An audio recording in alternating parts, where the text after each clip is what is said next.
നാട്ടിലെ ഒരുവിധം പെൺകുട്ടികളെ പറ്റിയിട്ടൊക്കെ എന്തെങ്കിലും കാര്യങ്ങൾ അറിയണം എന്നുണ്ടെങ്കിൽ ഞാൻ പ്രഭാകരനോടാണ് ചോദിക്കുന്നത്.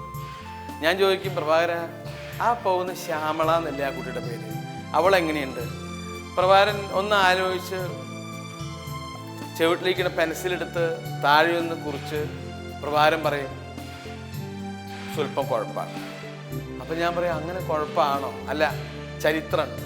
അപ്പം ചരിത്രമുണ്ട് എന്ന് പറയുമ്പോൾ ഞാൻ വീണ്ടും അത് കേൾക്കാൻ കാരണം അന്നത്തെ കൗമാരപ്രായത്തിൽ നമ്മുടെ ഈ കിളികളൊക്കെ ഉണർത്തി വിടുന്നതിൽ ഒരു പ്രധാന പങ്ക് പ്രഭാകരന് ഉണ്ട് എന്നുള്ളത് വളരെ സത്യമാണ്. ഇപ്പോൾ പ്രഭാകരൻ അതിനെപ്പറ്റി പറയും, ആ കുട്ടിക്ക് വേറൊരാൾ ആയിട്ടുണ്ടായിരുന്ന ബന്ധം, കാര്യങ്ങൾ. അതുപോലെ തന്നെ പ്രഭാകരൻ എന്നെ പല സ്ഥലങ്ങളിലേക്ക് എന്നെ വിളിച്ചു കൊണ്ടുപോകും. ശരിക്കും പറയുകയാണെങ്കിൽ ആ വിളിച്ചു കൊണ്ടുപോകുന്ന സ്ഥലത്ത് എന്താണ് സംഭവിക്കുന്നതെന്ന് എനിക്കറിയാൻ പാടില്ല. പക്ഷെ പ്രഭാകരൻ്റെ എന്തെങ്കിലും കാര്യങ്ങളൊക്കെ അവിടെ കണ്ടാൽ അതിലൊരു സുഖം, അത് മാത്രമേ ഉള്ളൂ. ഇപ്പോൾ ഒരു വീട്ടിൽ പോയിട്ട് അയാൾ എന്തെങ്കിലും പറഞ്ഞു, അല്ലെങ്കിൽ അയാൾ അളവെടുക്കുന്നത് ഒന്ന് കാണുക, അത് ഞാൻ ഒളിച്ചു നിന്നൊക്കെ കാണാറുണ്ട്. അപ്പം അങ്ങനെയുള്ള പല സംഭവങ്ങളും ഒരു ദൃക്സാക്ഷിയാണ് ഞാൻ. അപ്പം അതുപോലുള്ള പല കാര്യങ്ങളൊക്കെ ആ കാലഘട്ടത്തിലുണ്ട്. അത് നമുക്ക് ഒരെണ്ണം കാണാം.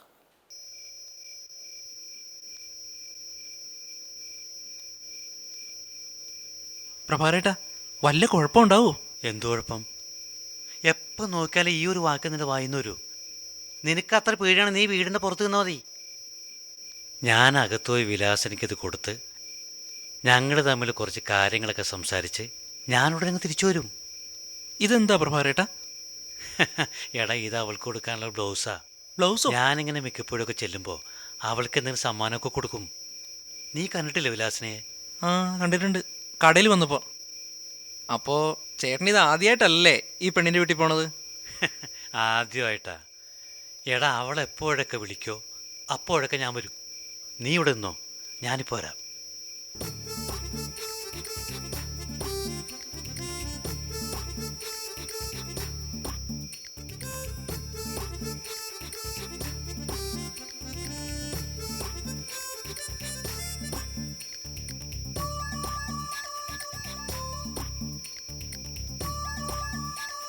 ഇവിടെ ആരുമില്ലേ? ആരാ അത്?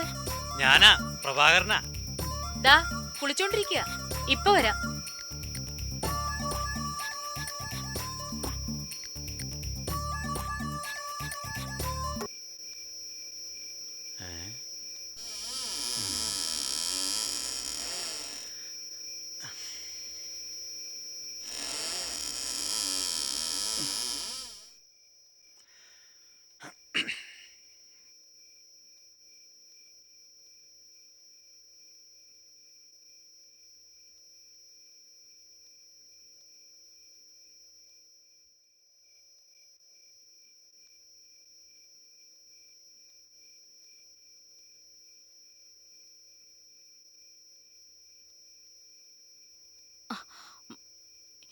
എന്താ?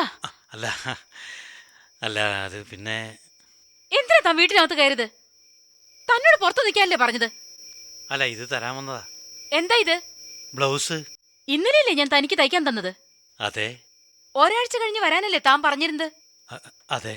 പിന്നെന്താ പെട്ടെന്ന് തയ്ച്ച് ഇന്ന് തന്നെ കൊണ്ടുവന്നത്? അതും ഈ രാത്രിയിൽ? ഒരു സ്ത്രീ ഒറ്റയ്ക്ക് താമസിക്കുന്ന വീട്ടിൽ വരാൻ എങ്ങനെ തനിക്ക് ധൈര്യം വന്നു? ഒരു കാര്യം ഞാൻ പറഞ്ഞേക്കാം, തന്റെ വേഷം കെട്ടലൊന്നും എന്റെ അടുത്ത് വേണ്ട.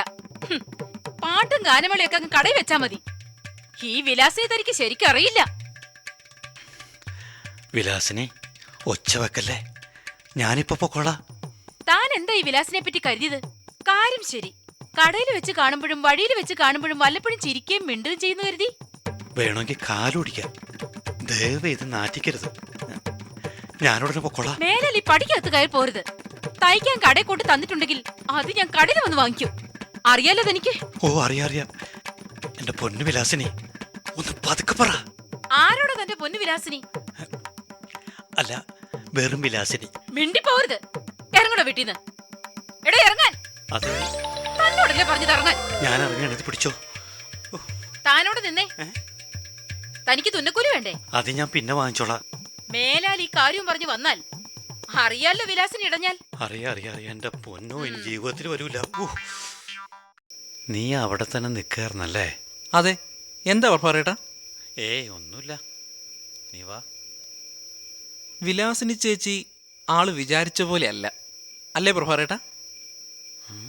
അതെന്താ നീ അങ്ങനെ പറഞ്ഞേ? അല്ല, അകത്തെന്തോ ബഹളം കേൾക്കുന്ന പോലെ തോന്നി.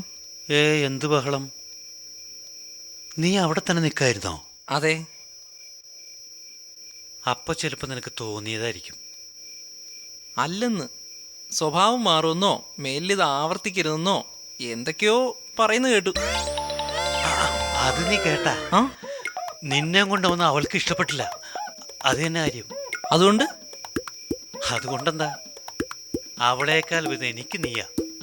ഞാനിങ്ങ് ഇറങ്ങിപ്പോന്നു. അല്ല, അപ്പോ അവര് ഒരപ്പമില്ല ഇപ്പമില്ല, നീ കൂടുതലൊന്നും ആലോചിക്കണ്ട. നീ ഇങ്ങ് വാ, നേരെ ഒരുപാടായി, വീട്ടിൽ പോകണ്ടേ? ഹാ